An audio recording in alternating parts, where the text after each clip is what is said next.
Isang masayang pagbati na may ngiti sa aking mga labi. Naghahanap ba kayo ng makakatuwang sa pagre-review ng inyong anak?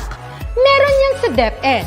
Ang ETUlay online tutorial ay libre at handog ng ating kagawaran sa pangunguna ng OUA ICTS EdTech. Ito ay isang proyektong makatutulong sa mga mag-aaral, katuwang ang mga magulang o kasama sa kani-kanilang tahanan para masagutan at maunawaan ang mga modules. Hangad din ng programang ETUlay ang matulungan ang ating mga guro sa kanilang mga blended learning classes. Ang ating ETUlay ay mula kinder hanggang senior high school. Bukod sa academics, meron din tayong mga special programs gaya ng All is Wellness, Reading and Math Remediation, Storytelling, Mommy Tech Talks, Classes sa Gramatika, Speech Class, Financial Literacy, at marami pang iba. Pinalawig din ng ETUlay ang ating Alive program para sa mga mag-aaral mula grade 1 hanggang grade 3. Gayun din ay mayroon tayong ALS program at SPED tutorials na makasisigurong makakamit ng lahat ang inclusive education. May SPED hotline na rin para sa inyong mga katanungan patungkol sa special education. Kaya, subaybayan mula Lunes hanggang Biyernes, mula 9:00 ng umaga hanggang 7:00 ng gabi ang ating ETUlay. Sa ating pagtutulungan, maiaangat natin ang bawat isa. Ating itutulay ang pagkatuto upang di mapigil ang pag-aaral ng kabataang Pilipino. Itulay natin ito, sulong edukalidad.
Mabuhay!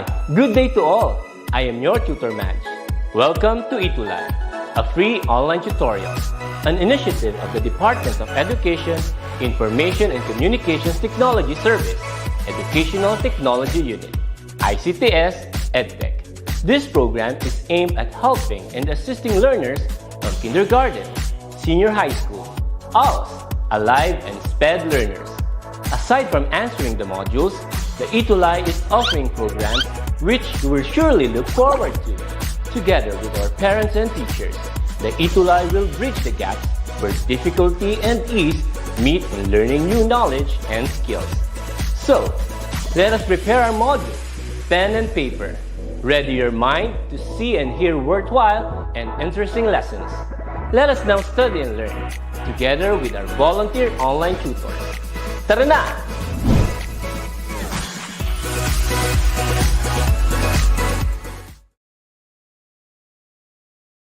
It's a jovial Tuesday afternoon, tuties. Welcome back to ETUlay Online Tutorial in English 8. This is Tutor Jovi from SDO Butuan City, guiding bright minds to be English proficient ready at nagsasabing pag dinagdagan ng learning, nagiging mas magaling. Ayan, hello to all our tuties who are watching right now all over the Philippines. Na-miss po namin kayo.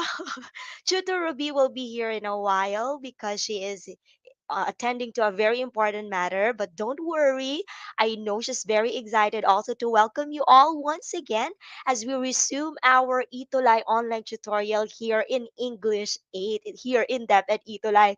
Na-miss ko yung mga pangalan nakikita natin sa um, chat box at sa comment section. Ayan po. So, if you noticed, I have a husky and hoarse voice kasi nga we are feeling under the weather today. But I'm so happy. Parang gumaling na agad ako dahil nakita ko na naman kayo. So I'm so happy, cuties, and welcome back sa ating live session dito sa English 8. Nakikita ko and I want to greet our cuties who are watching right now. And of course, we also have teachers who are watching right now. Our avid teacher, Sir Darwin Centillas from Ocampo National High School. Hello po.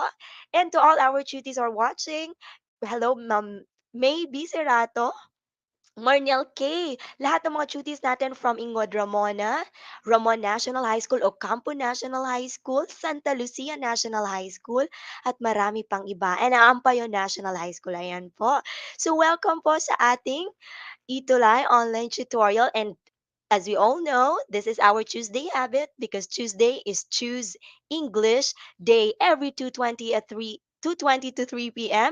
Catch as always, Tutor Ruby and Tutor Joey for the ETUlay live session in English 8. We can be watched through DepEd or DepEd ETUlay na pala na Facebook page at saka DepEd Educational Technology Unit or DepEd TV YouTube channels. Hello din po sa lahat ng viewers natin sa YouTube channels. Now, cuties, you may take a screenshot of the important dates for the fourth quarter. Malapit na po tayong matapos and we will be recognizing your efforts as excellent duties here in ETUlay, and of course, the support of all the teachers and schools and school administrators this coming May 28th for our quarter recognition for third quarter. Ayan po. Now, cuties, don't forget, you know the drill. Don't forget to please like and share our session ngayon. Now, cuties, how are you? While you are ticking the like button and sharing also this session, I just want to ask our cuties right now, kumusta naman yung 2-week vacation or 2-week break ninyo? Just type it or just use an emoji. Ayan. Just use one emoji that describes your 2-week break. Ayan nga. Tingnan nga natin. Sa akin, if I will be able to use, I will be using a heart react sa ating comment section kasi ang dami kong nagawa for the 2 weeks. Ayan po. Ayan. So, according to Marniel Kai, she's fine. Good to hear, Marniel Kai. Namiss kita. Namiss ka namin ni Tutor Ruby. Ayan po. What else? Ayan. Merong heart eyes at saka yung my heart at saka pink flower from Sir Darwin. Ayan po. Kasi nga, marami tayong nagawa noong nakaraan. Of course, we celebrated Mother's Day and of course, we also had our election day. Ayan po. So, meron tayong nakikita ng mga emojis dito. Princess Diane, na-miss din kita. S- Ano ito? Parang from Mary Antoinette, it's a roller coaster. Wow, parang it's fun. Ayan, so thank you so much, Chuty. So alam namin ni Chuto Ruby na talagang you were able to spend your 2-week break productively and you were able to spend quality time with your family and loved ones. Now, Chuties, tingnan na natin. Let us have a review of the previous topic that we discussed. This is what we're going to do. Read each item carefully. Type the letter of the correct answer. Tingnan nga natin if you still remembered our previous lesson, though 2 weeks had gone by. Tingnan nga natin if you will still be able to get a perfect score. So please type the number and the letter of the correct answer. Ayan. Number one. So I will be only reading the question once and the options once. All right. Number one. Which selecting and organizing of information techniques will you use to build the skeleton or basic framework of the story or a passage? A. Brainstorming, B. Outline, C. Graphic organizer, or D. Timeline. Ayan. So we got an answer from Marniel. Number one, it's letter B. Keep your answers coming. Chutis, tingnan nga natin sa comment section. Baka may nag-comment from our YouTube viewers. Ayan po. Ayan. So we have an answer from Marniel Kai, from Christopher Andrew. Hello, Christopher. Ayan, you have the same answer with Marniel Kyle. Let's check. Yes, that's right. It's letter B. It's an outline. Remember, an outline serves as a framework, okay, or a roadmap of a story or a passage. Yeah, number two, correct. Which outline uses words or phrases as entries? Which outline uses words or phrases as entries? Number one, phrase A, phrase outline. B, sentence outline. C, word outline. Or D, topic outline. Now type the number 2 and your answer. Anong klase ng outline ang gumagamit ng mga salita o phrases? Okay, as entries. Yan. So Marniel again answered letter A, followed by Christopher. Ayan po. Let's find out. Dun. Okay, it's a topic outline. It's letter D. Okay. Now, let's have, kasi ang topic outline is just words or phrases, whereas a sentence outline uses really sentences. Okay po? Let's have number 3. Which of the following is also called as expanded outline? A. Phrase outline. B. Sentence outline. C. Word outline. Or D. Topic outline. I hope, Chutis, you will bear with my voice kasi nga we are feeling under the weather today, pero itutulay po natin ito, right? Okay, now what's your answer for number 3? Which of the following is also called an expanded outline? A. Phrase outline. B. Sentence outline. C. Word outline. Or D. Topic outline. From the name itself, expanded outline. Ayan. So we have an answer from Marniel again. It's letter B. Christopher answered, Ryan Jake answered B. Let's find out. Yes, that's correct.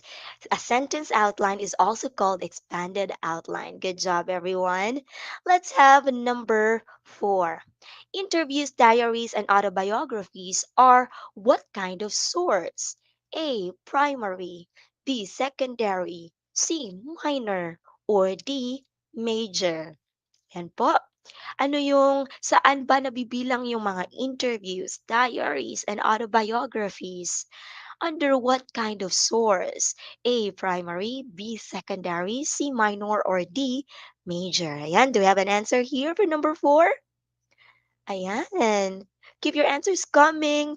So welcome po Christine Bernales, May Serato, John Burr, Jairus Lustre, D. Ayan po, Angela Agustin. Wow, from SDO Isabella. So we have new viewers now. We also have a Mel Kayabyab. Ayan. So Christopher Andrew answered letter A. Let's find out. That's correct. It's letter A, primary source. Let's have number 5. What symbols should we use to label the subtopics, how we see them, and how to save the information? Kung makikita nyo po yung illustration dito ng part of an outline, okay? And we have here blanks, okay? 2 blanks. Now, what symbol should we use there to label the subtopics, how we see them, and how to save the information? So you have the options there, A, B, C, and D. Now, cuties, type now your answer in our comment section. Don't forget the number, all right? Okay, so let us see if you still remembered. And while waiting for the answers of our duties, let me greet April Boy Panganiban. Hello po, watching from Doña Magdalena. Hi! Welcome po, April Boy, and to all your classmates and teachers who are watching right now. Si Christopher again, nangunguna, sumagot ng letter A. Alright, Marniel answered letter D. Ayan po. Yan. We have really new viewers and a lot of viewers from Doña Magdalena Gafud High School. Ayan, welcome po. You are welcome here po dito sa ating live session this afternoon, and you can join and you can participate by answering. We have answer from Gj A, Abdul Rahman Bari A. Let's find out. Okay. Now, Chutis, kung mapapansin nyo noon, right? After the big letters, we can use already the numbers 1 and 2. Okay? As labels to use for the subtopics here, how to see them and how to save information. Ayan, who got a correct answer? Ayan po. Now, Chutis, please type the number of hearts corresponding to your scores in this review activity. Ayan, ilan po ang scores ng ating mga madlang cuties ngayon? So, Marniel got 3. Good job. That's good, Marniel. Keep it up. Don't worry, we still have a lot of activities later. So, keep your scores coming, cuties, para naman malaman ko at malaman namin ni Tutor Ruby if you still remembered most of those items included in our topic, in our previous topic. So, Chutis, welcome now to our third week topic, which is all about recognizing and gathering essential information. In the actual competency stipulated in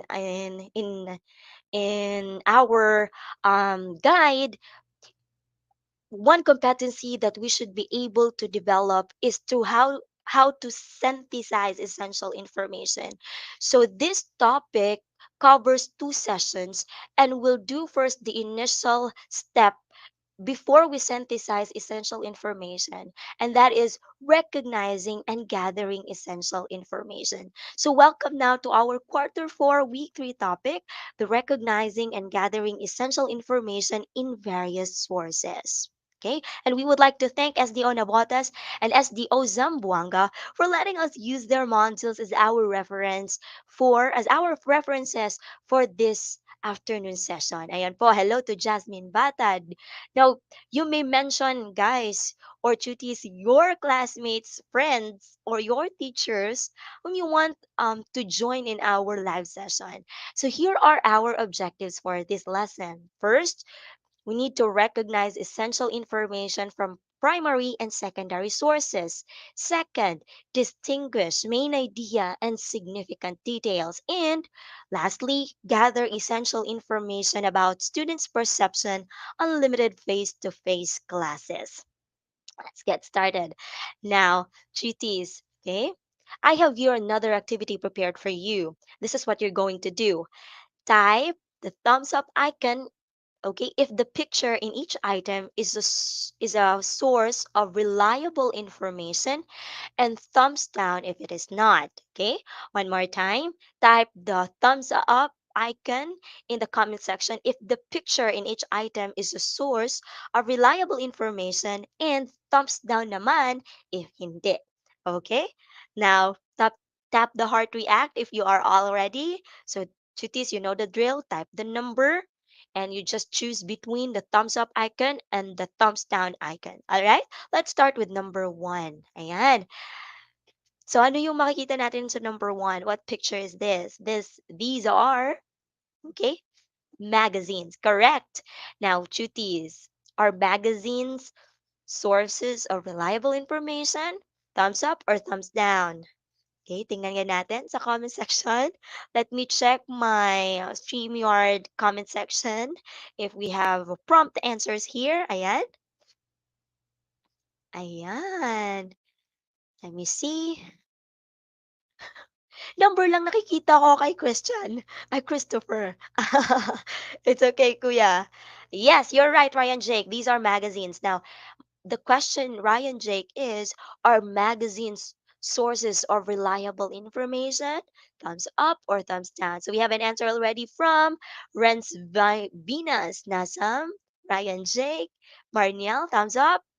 Yes, that's correct. So these magazines are sources of reliable information. Correct. What about number 2? Ano ito? All right. These are vlogs, okay? Personal vlogs, all right, that we can watch in YouTube, okay? Or in can we can watch these personal vlogs um in some platforms. Ayan. For number two, okay, what about these vlogs? Are they sources of reliable information? Are they credible? All right. So please type your answer. Is it thumbs up or thumbs down? Okay, so Christopher naman, nanguna. Thumbs down. Okay, you are right, kuya. It's thumbs down. Okay, kasi nga, most personal vlogs, kaya siya naging personal vlogs because the contents of these vlogs are most likely opinionated. Okay? Ayan. Let's have number three. Ayan. What do we call these? These are, okay, newspapers. Yes, that's right. Now, for number three, are these good sources of credible information, reliable information? Yes, you're right, GJ, May, Renz.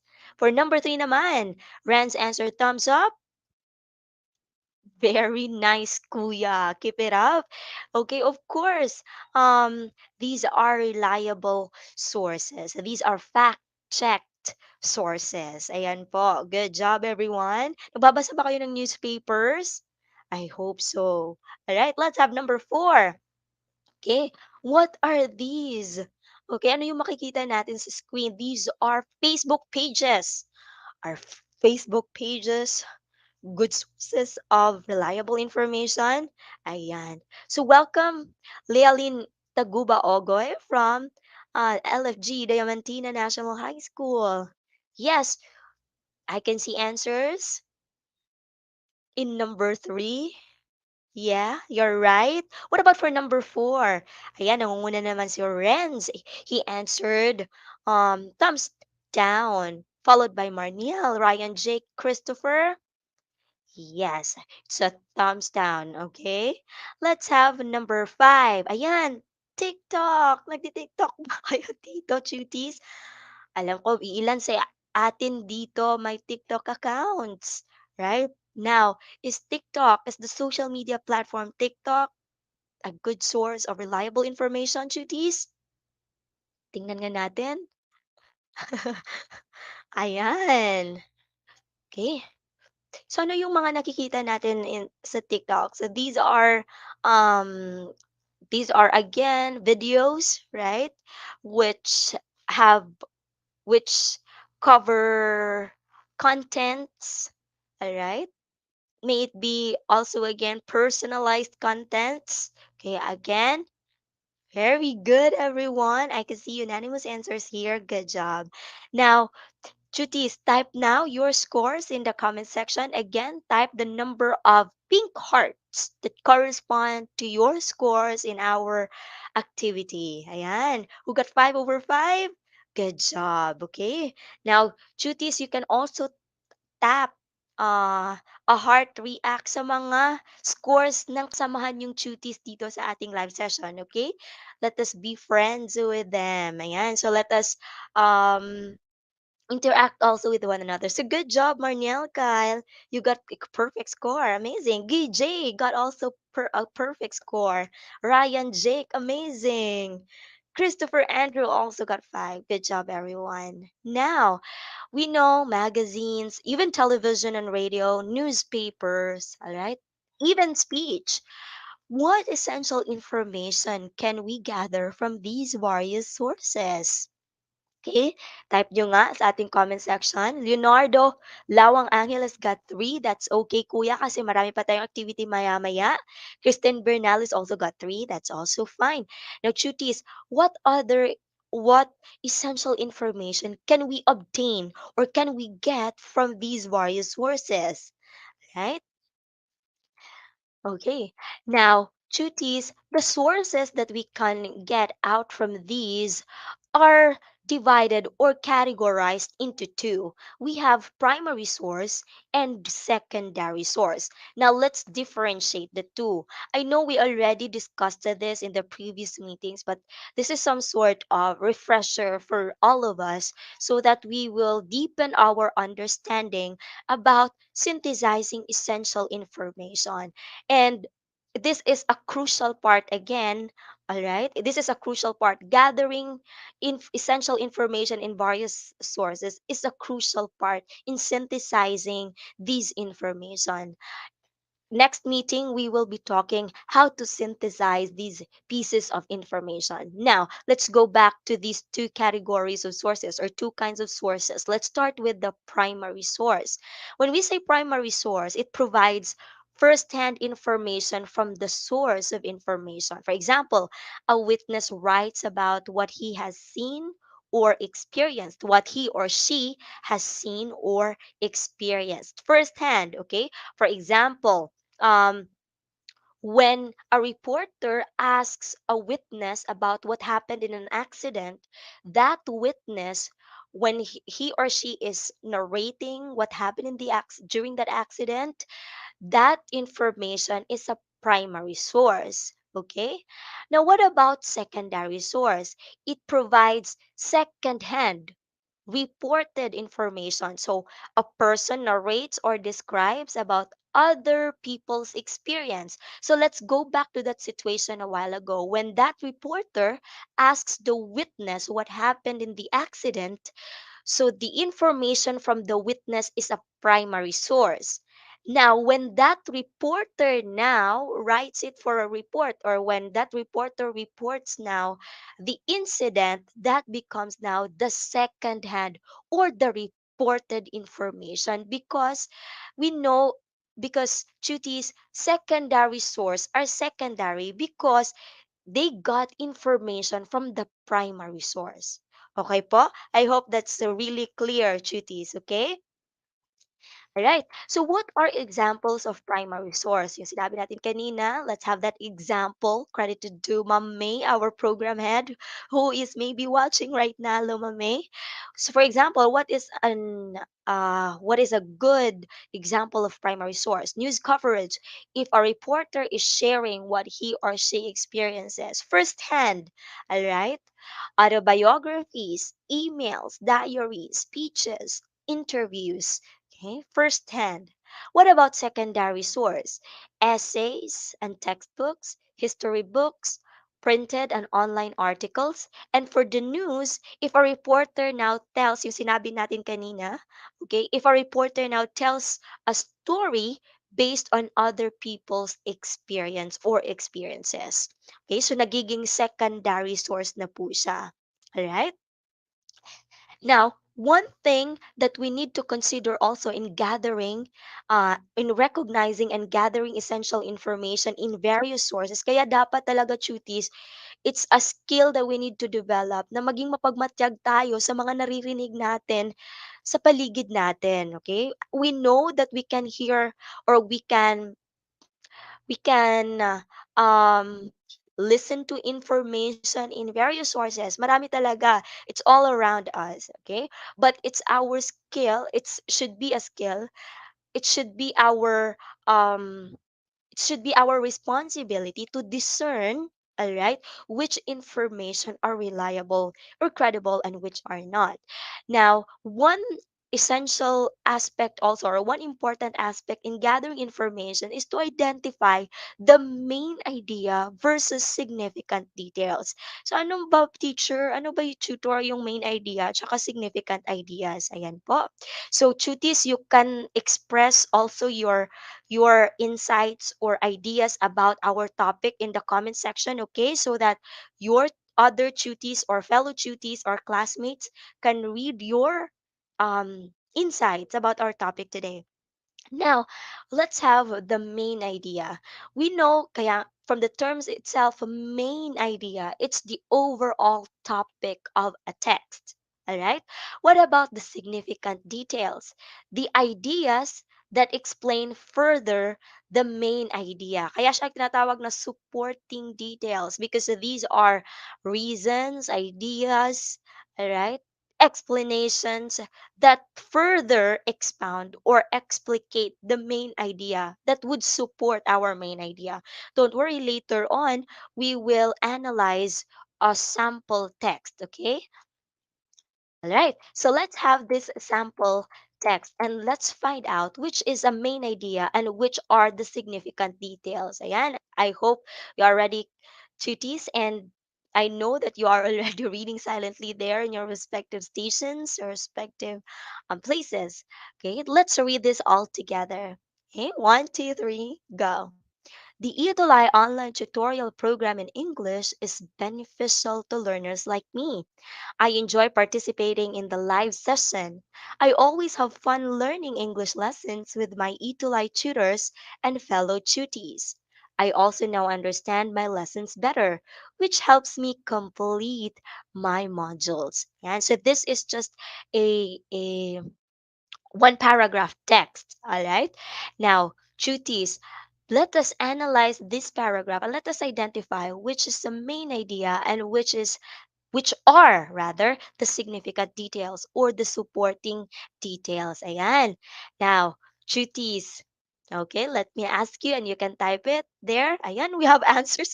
Kahit hindi ko pa tinanong, meron nang sumagot. Rachel Ann, hello Ate Rachel Ann. Sabi niya, the main idea is the key concept being expressed. That's right. Now, in this text duties, all right, I want you to please identify which sentence here is our main idea. Ayan. Now, you can type that in our comment section, duties. Okay. And while we are waiting, again, main idea is the overall topic of a text. All right. Okay. Now, in our text, which one here or which sentence here is our main idea. Yan. So please type now. Okay, you can read the text again.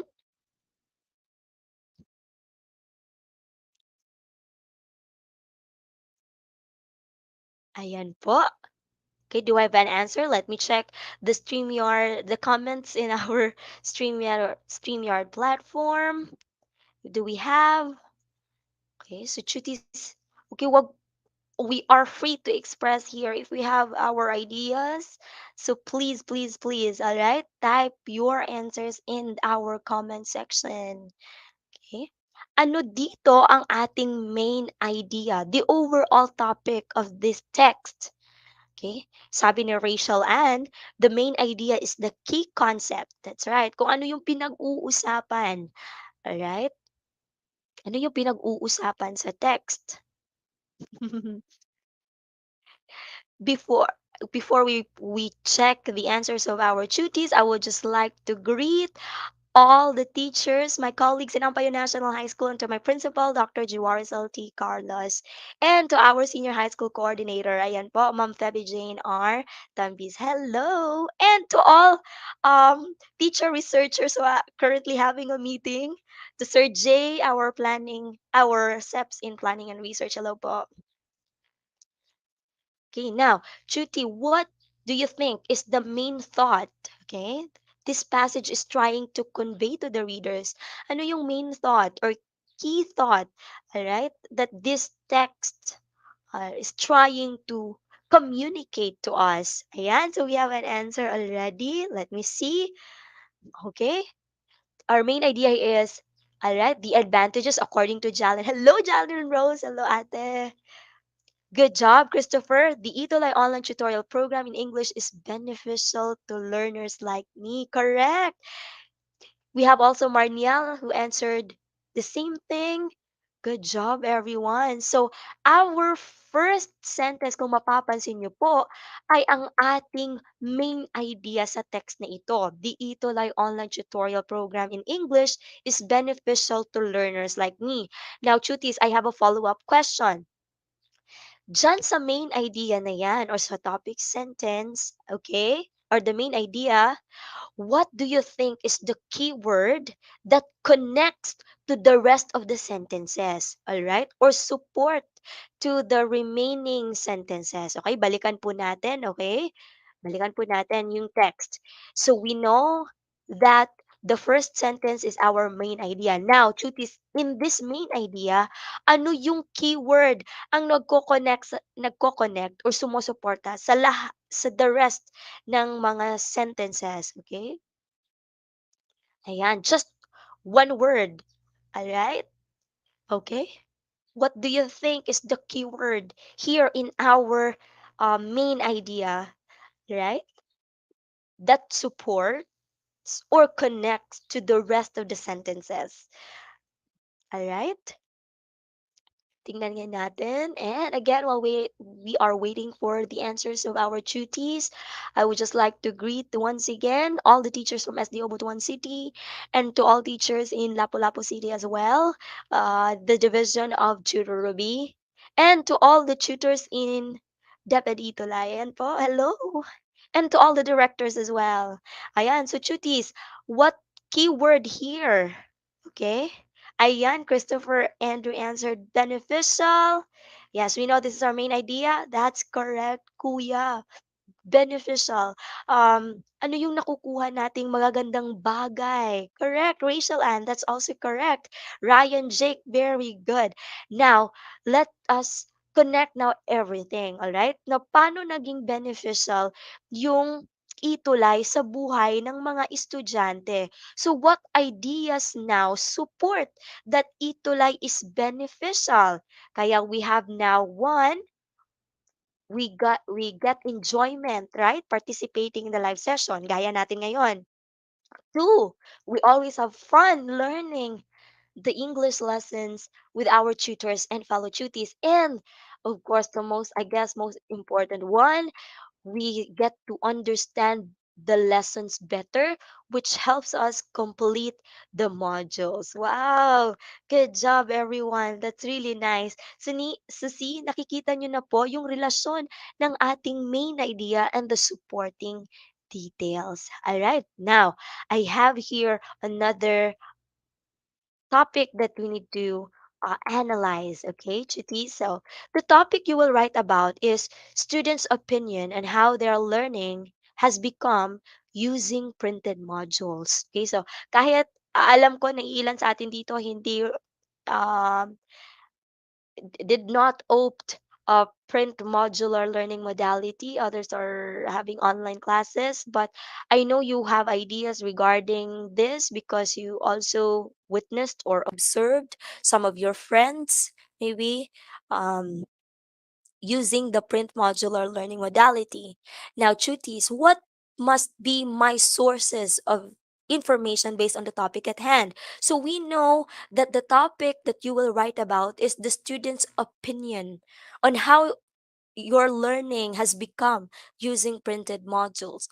So, paggagamit o kukuha tayo ng information so that we can write or we can expound or explain about this topic in our write-up, right?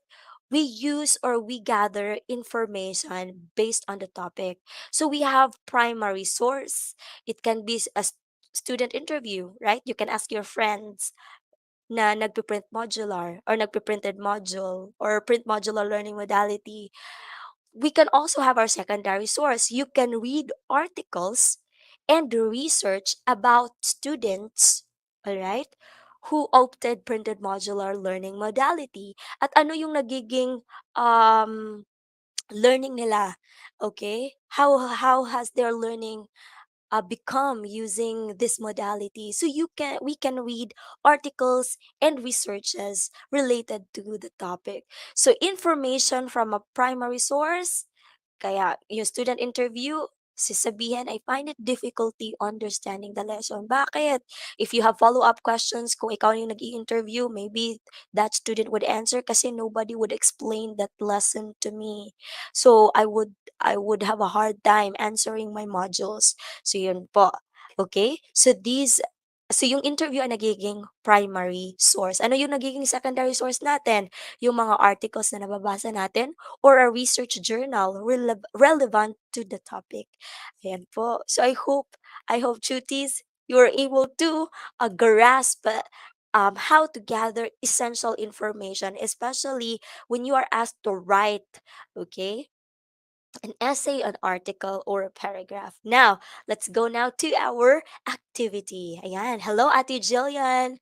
Please join our quiz. Okay? And this is what you're going to do. Read each item carefully and type the letter of the correct answer. So, chutis, we still have 5 minutes left. So, I know mga keyboard warriors kayo. I will only be reading the item once and along with its options, and you can type right away your answers. And po, let's have number one. The overall and general idea of a text is called blank. All right? The overall and general idea of a text is called blank. A. Supporting detail. B. Sentence outline. C. Main idea. Or D. Topic argument. Hello, Jollibee is watching right now. Ayan. So we have an answer. Marniel answered C. All right. Keith Barry, I like your name. Keith Barry Parilla Racelis. Hello. Welcome po sa ating live session. Live class. Live class. Tutorial. Yes, tutorial session. So almost all of you answered letter C. That's all right. So you already have one check.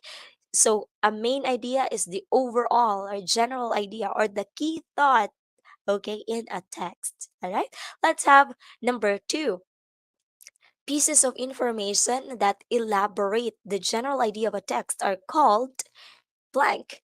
A. Supporting details. B. Sentence outline. C. Main idea. Or D. Topic argument. Ay, grabe, bilis niyo mag-type. Ryan Jake. Ayan, mabilis ba sila mag-type? Ikaw din naman Nangunguna ka din naman, Kuya Ryan Jake. Ayan. So, Marniel answered letter A. Yes, ano yung pieces of information that further explain, all right, the main idea or the general idea of a text? Anong tawag natin sa kanila? Okay? So, almost all of you answered here. That's correct. Supporting detail or supporting details. Very nice. So, you have now two correct answers. Amazing. Let's have number three. Which supporting detail does not fit to this topic sentence? Doing your homework has many benefits. A. Doing your homework helps you remember the material better. B. Homework takes up your precious time after school. C. Those who complete their homework often do better on the test. All right? So, cuties, which supporting detail does not support or does not fit to the topic sentence na does your homework doing your homework has many benefits? Ayan. Okay, what's your answer? Tan taran taran. That's right again, cuties. Ang galing nyo. Homework takes up your precious time after school. This is not a supporting detail to our topic sentence. Doing the homework has many benefits, right? Because A and C are benefits of doing homework. Of course, it helps you remember the material better. And of course, it would help you do better on the test. All right, let's have number four. So we've got the correct answers, Marniel, Keith, Ryan, Jake, Leonardo, Christopher. Very nice. Cuties. Let's have number four. Why is there a need to note important details as you read the text? A. To have a good summary after gathering information. B. To gather more information from multiple sources. C. To help you obtain unwanted ideas. Or D. To remember the details you are looking for. Okay, why there's a need for us to note important details, duties, lalong-lalo na pag we are reading a text or kahit pag nakikinig tayo. I do that because I don't want to miss important information. So I need to take notes. I need to take down notes. Ayan po. So do we have an answer? Ayan po. Hello to John Carson Centillas. How are you related with Sir Darwin Centillas? Okay. Christopher Andrew answered A. Ryan Jake. Marniel also answered A. Jalen Rose answered A.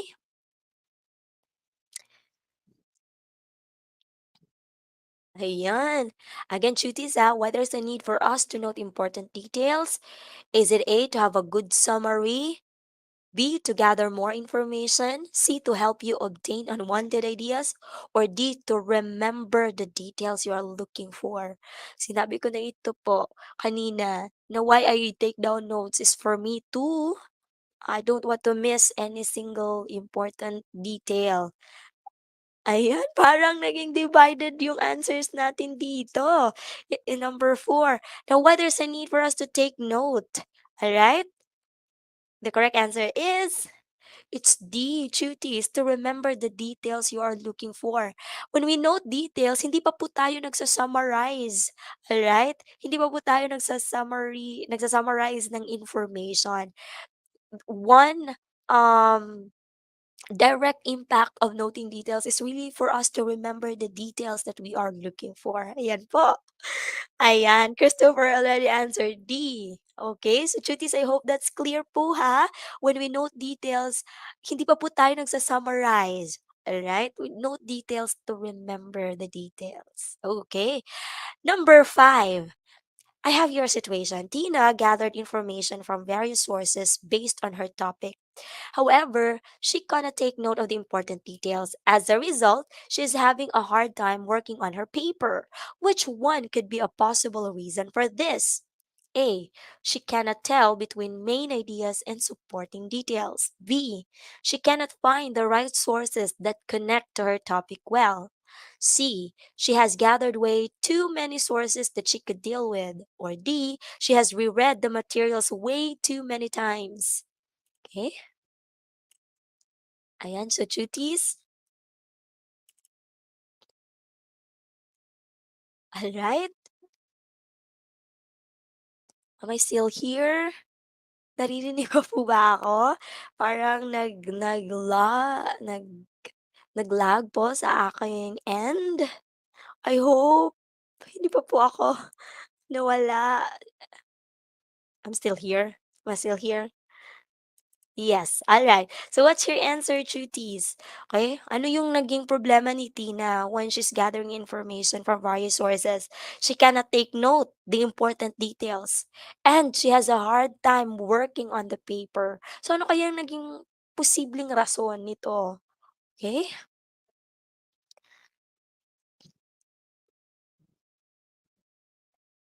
Alright? What's your answer, cuties? So we have here D. We have also answered other cuties answered C. She has gathered too many sources that she could deal with. Hmm. All right, and the correct answer is A, Marniel. That's correct. Buti umabot. She cannot tell between main ideas and supporting details. Okay? Pag sinabi po natin she has gathered too many sources that she could deal with, um, Tina has already gathered this information relevant to her topic. Okay, so that's narrowed down already. But she has a hard time taking note of important details kasi nga hindi alam ni Tina kung ano yung main ideas at saka supporting details. Ayan. So already, Marniel already typed 4 pink hearts in the comment section. Good job, Marniel. That's cool. What about the other cuties? Yes, you're right, Jalen and Keith Barry. Good job. It's letter A. Now type the number of pink hearts again in our comment section that correspond your scores. Okay, that tell us your scores. Ayan. 3/5. Tsaka may smiley face. Ay, gusto ko yan, Kuya Ryan, Jake. You're still positive to learn more. It's okay, Kuya. You did your best. You're amazing, Kuya Ryan, Jake. Right? And I know you're having fun. It's also important. Okay? Now, cuties, in gathering essential information kasi nga yung goal natin sa susunod na leksyon or sa susunod na session would be synthesizing information. And one important step, okay, a primary initial step that we need to do before we synthesize information is to gather these information from various sources. So one must be able to distinguish between a main idea and supporting details. Now, cuties, what do we call? Okay, so please complete these statements. So I have two statements here actually. The blank is the text's key thought.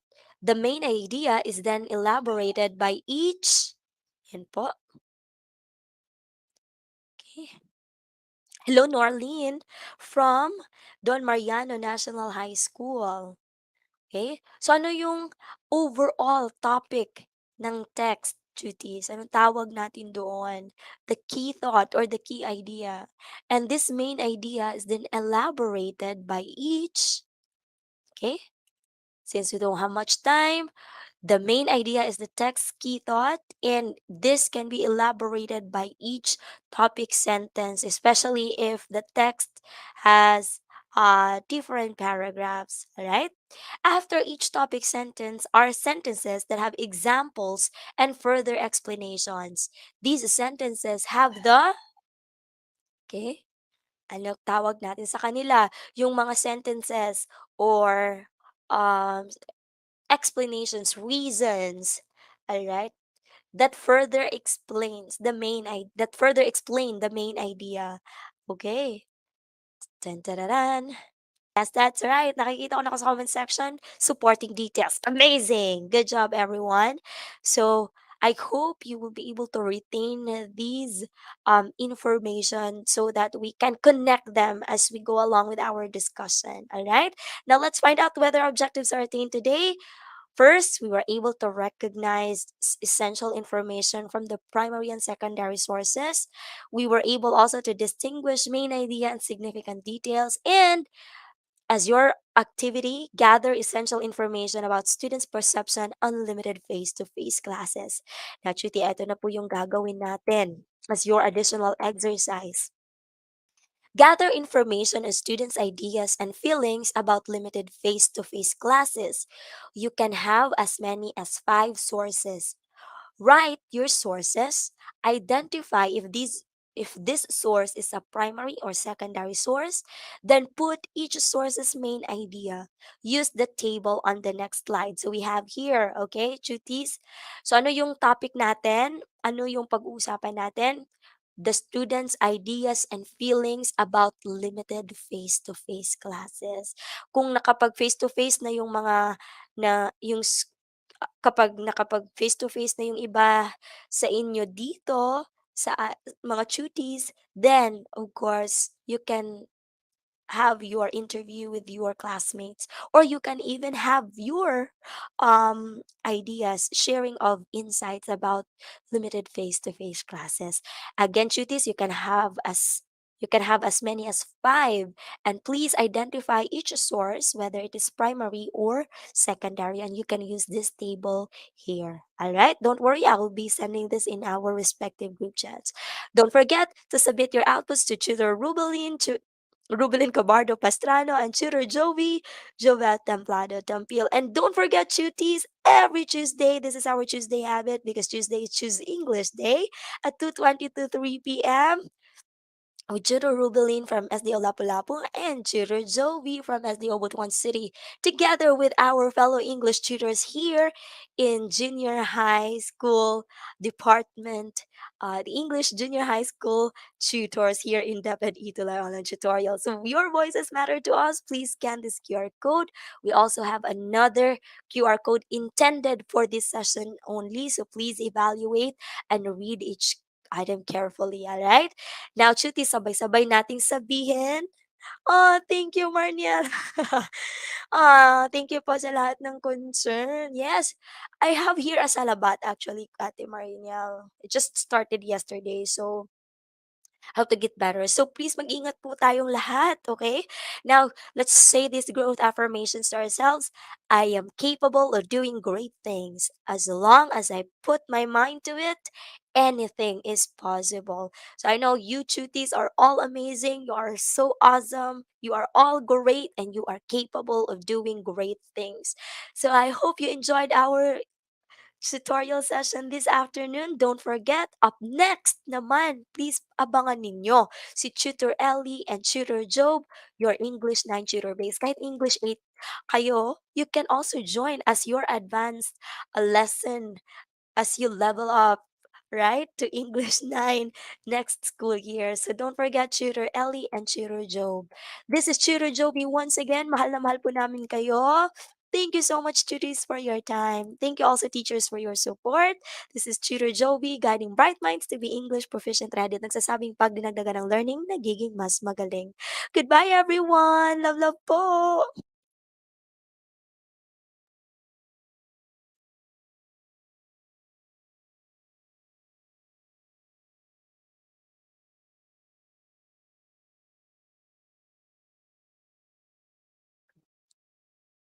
Goodbye, everyone!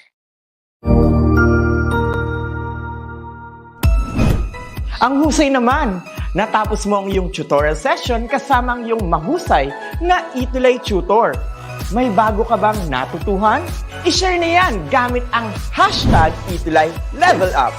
Huwag aalis ha dahil may susunod pang programa na pwede mo ring panoorin at salihan dahil naghihintay na ang iyong mga tutors.